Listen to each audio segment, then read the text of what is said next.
Hi, this is Joe here with another review. For in this video, I'm going to be discussing the 1934 Hollywood movie classic, March of the Wooden Soldiers, otherwise known as Babes in Toyland. I'm going to get into that. This movie stars Stan Laurel and Oliver Hardy in his musical fantasy film, and which is, of course, based on a play. But it had a lot of changes in it for the movie, and because of that, they had to retitle it March of the Wooden Soldiers. But the original title was Babes in Toyland. Because this film is based on actually the fairy tales from Mother Goose, where Laurel and Hardy, of course, I think they were really the first real comedy duo in film. In the early days of the Talking Pictures, and then eventually in the 40s. And then in the 50s, you have, of course, Abbott and Costello, and then, of course, you have Marlon Lewis, and then Gene Wilder and Richard Pryor, which they were really the last real comedy movie duo.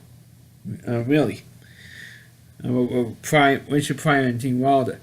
But anyway, Laurel and Hardy was really the first real comedy duo on film. And then, of course, you also had, during that time, Bing Crosby and Bob Hope as well. I don't want to leave them out. Anyway, this movie shows Laurel and Hardy as two guys working in a toy factory in Toyland, and meanwhile, the guy who owns the toy factory wants to marry little Bo Peep, the one who lost their sheep. And he said, "No, I don't want to marry you. You're a scumbag. I don't want to marry you." And so, well, he owned the deed to the old lady who lived in the shoe, but she still lived there. Laurel and Hardy plus little Bo Peep lived in this house, and the made out of a shoe, and they're going to kick out little Bo Peep's mother. So, if you marry me, I won't evict her. And so Bo Peep reluctantly does so. Meanwhile, even though she was in love with a character named Tom Tom. Well, she didn't want to marry him because she was being blackmailed into marrying this guy. So Laurel and Hardy comes in, and Stan Laurel, the skinny one of the two, dresses up as Bo Peep in the bridal gown to trick him. So the guy who wanted to marry Bo Peep says, "Hey, where's Bo Peep?" And as you're searching for it, they were hiding out from the guy. I forgot the guy's name. The guy kidnaps Bo Peep, and now they're looking for Bo Peep. Laurel and Hardy plus Tom Tom were all looking for her. And they eventually, do find her, and they arrested the guy who wanted to marry Bo Peep, and they kicked him out of the town of Toyland. And meanwhile, he decides to get his revenge and get these, people dressed up like monkeys. It wasn't exactly monkeys, but it's kind of like a furries or something. And it's some evil bunch of baboons to attack Toyland and get even. Well, all that stuff was going on. Stan Laurel screwed up an order for Santa Claus. Because Santa Claus ordered like this 6-inch high wooden soldiers. But Stan Laurel screwed it up. I said, 6-foot tall wooden soldiers, like 6-inch tall wooden soldiers. And what Laurel and Hardy did, I got like that. Why don't we use the wooden soldiers to fight these guys? And Oliver Hardy says, that's a good idea, Stanley. That's a good idea. So they activated all the wooden soldiers, and they moved, and of course they won the day. There's no way to stop the wooden soldiers once you press the button to activate them. There's no way to stop them. And of course, they won the day. And at the end of the movie, Tom married Bo Peep at the end of the film. And that's about it. I mean, it is a very, very short film. I just watched it last night because yesterday was Thanksgiving. And I don't know about anywhere else in the country, but Channel 11, or WPIX, TV, Channel 11, for the last few years, I think that's like 10, 15 years or something, or maybe 20 years, they've been showing Babes in Toyland, or March of the Wooden Soldiers every year for Thanksgiving and for Christmas. And somehow play this movie all the time, and they always miss it because when they have it on, they usually have it on once a day, and they watch, the parade, the Macys Parade, and then watch Miracle on 34th Street, which is the movie you should watch on Thanksgiving. So I always miss March of the Wooden Soldiers and can never tape it, because usually tape it the parade instead. But this time I TiVo'd it, and I finally watched it for the very first time. I never seen it before till now. I always miss it and avoid it and stuff. And so I finally got to see it, and I was bored to tears watching this movie. Of course, what made this movie weird was knowing the plot and the pacing. I mean, I thought the pacing was all over the place. They showed all the like the three little pigs, which was like marionettes, and also you had like the cat with a spoon, and the mouse, and they were all marionettes. And they used same thing with the wooden soldiers. They were all marionettes. They were all used stop motion animation. Not only were they marionettes, but they used stop motion animation, kind of like almost the same technique that was used for King Kong, with the stop motion animation. And it was really, really weird and really, really funky to see that. It was like all weird, and it was all. And I felt this plot was like all over the place. What is it? A comedy? Is it a musical? Is it a drama? Is it a fantasy film? I didn't really know what the hell I was watching with this film. And this movie is quite short. It's only about like 79 minutes. So even though it was on regular TV, you could pad it out with the commercials. WPIX had it on for another Laurel and Hardy film after that. And Laurel and Hardy film short after Babes in Toyland. And another thing that bothered me was that this year, for the first time, usually for the last 20 years, or whatever how long, WPIX was showing March of the Wooden Soldiers, they usually sell the colorized version. What I mean by that is back in the 80s, Ted Turner came along, and he decided to.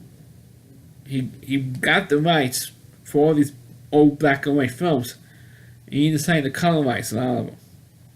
Like the movie mentioned earlier, Miracle on 34th Street, Casablanca,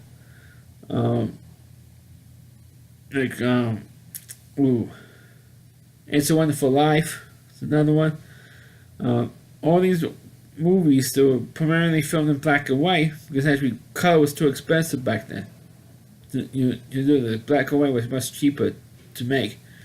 The film and the technology was not quite there at that time to make black and white film, to make colorized movies filmed in color. They did it for Wizard of Oz, in terms of black and white, the color, the black and white. And Gone with the Wind was the first movie that was completely filmed in color.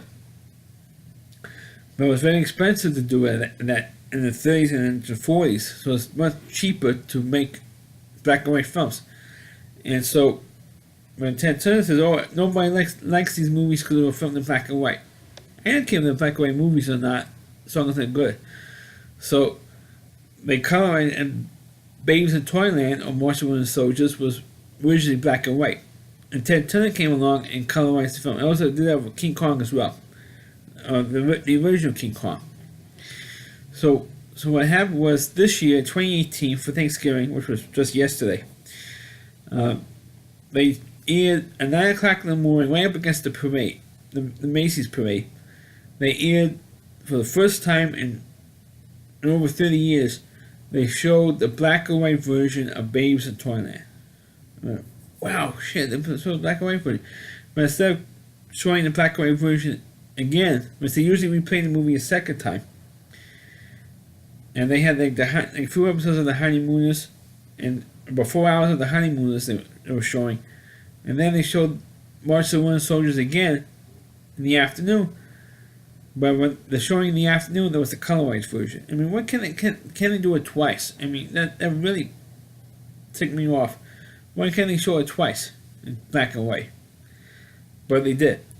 Well, I'm not getting off topic, but the reason why they had the copyright issue with this film, the reason why it was retitled, was because they changed Hal Roach, who was involved producing and directing this film, changed a lot of the film.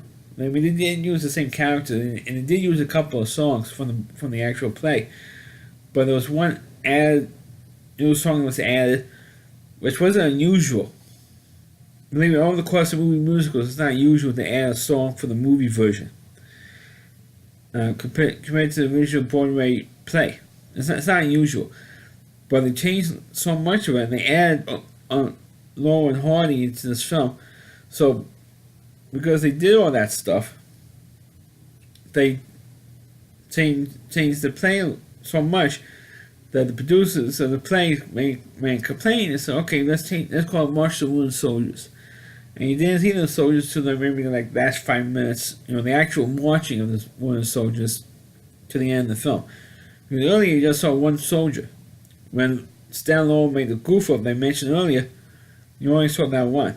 You didn't see that he made like about 600 of them. During in the toy shop. You didn't know they made 600 of these things. So then you saw all of them, and at the end battle and the end of the film. But as the film itself, I thought it was, even though it was 79 minutes, it felt like it was like 279 minutes. I mean, it felt much longer, and it was literally bored to tears this movie. I know I got flack for this, but I thought that this movie was way too long. In my opinion, way too long. And I thought it was too boring. Not only was it boring, but I felt the story dragged out too much. And I thought it was all crazy, and to me, it doesn't make very little sense. But it is a movie that's constantly airing all the time during the Christmas season. It's always airing, like I said earlier, on Thanksgiving and Christmas, which WPIX. But I wish they went back and they showed the Magic Wand instead. And I think they said in my Magic Wand review that back in 2002, 16 years ago now, they aired the Magic Wand Still Growing retrospective show plus 2 original episodes on Thanksgiving, and they aired it again on the Sunday after Thanksgiving, the retrospective show, and they never aired that special again. In the last few years, we were showing the Christmas show, but they should replay that retrospective show on the Magic Wand. They should. So that's my review of Martial Wooden Soldiers. Please click on the video. Please rate it. Please subscribe to my channel. Please forward this video to your Facebook pages. You can check out all my reviews and all on my YouTube channel at rallyc.com. That's all WDY. C.com. The homepage and Rally Reviewer Christine Moore, and please check out all of his videos on his website. Thanks for watching. Catch you next time.